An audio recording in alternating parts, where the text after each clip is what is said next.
I can't remember that when I was young, there was so much fear around. As a 9-year-old child, my mother would let me run to the corner shop in London, and she'd put a £1 note in my hand and give me a list of things to get, and I'd run, and the shopkeeper would give me a big smile and give me whatever it is was on that list, and then he'd make sure I was holding the change very tightly in my hand so that it didn't drop out, and I'd run back again.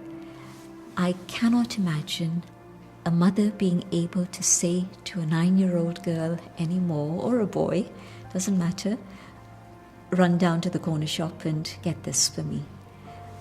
That little illustration just gives me an indication of how society has changed. And there is so much fear constantly, continually, in every situation in life. For example, I know that in London again, when I was growing up, I didn't feel that there was any racial barriers.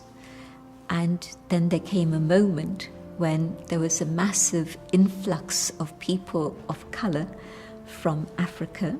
They were coming in because of a political situation in that country, and so it was Asians who came to London, a big number, and people became very afraid.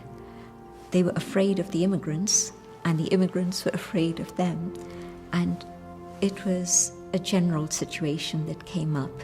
And so there's a lot of fear on both sides, people who perpetrate violence, but also people who are the victims of violence. And that's not a healthy society.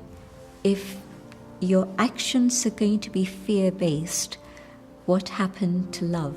What happened to being able to see my neighbor and loving my neighbor? And so I see that you can't legislate for these things. Most countries do have some sort of anti-discrimination laws in place, but to what extent can you change people's hearts and minds through laws? I don't think you can. But when people begin to understand something, then there's a shift. And I know for myself, having been in situations where there was racial discrimination, I was lucky. I was already on a spiritual path when I was faced with this.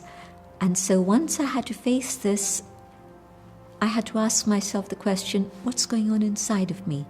Am I going to react and run, or am I going to leave the country? What am I going to do? And the first thought that came was that, well, I can't expect the other to change. If I wait for others to change, I don't know how long that's going to take. What I can do is come back to the inner being and get in touch with my own inner core values and have respect for myself and have that inner dignity in which no one outside can take that dignity away from me. When I start seeing myself as a spiritual being, then I can identify that whatever it is that's causing the discrimination or the bullying is something that's very external. Color obviously is one thing, gender might be another thing, but in the case of bullying, the other person is seeing me as someone inferior, and so they can oppress me. And the change that happens within the self is that I change my perception of myself. I'm no longer fragile, I'm no longer weak, I'm no longer an employee, but I am an individual filled with all virtues and all treasures, and I come back to that understanding of who I truly am as that inner being.